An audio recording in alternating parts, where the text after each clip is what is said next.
Took me about an hour to get this key out of here.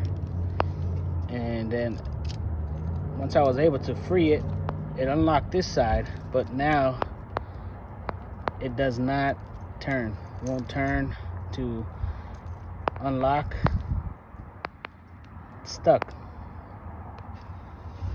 Putting pressure like a motherfucker on here.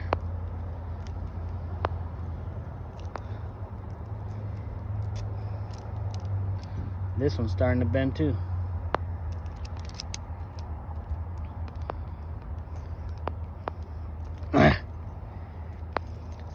Moral of the story: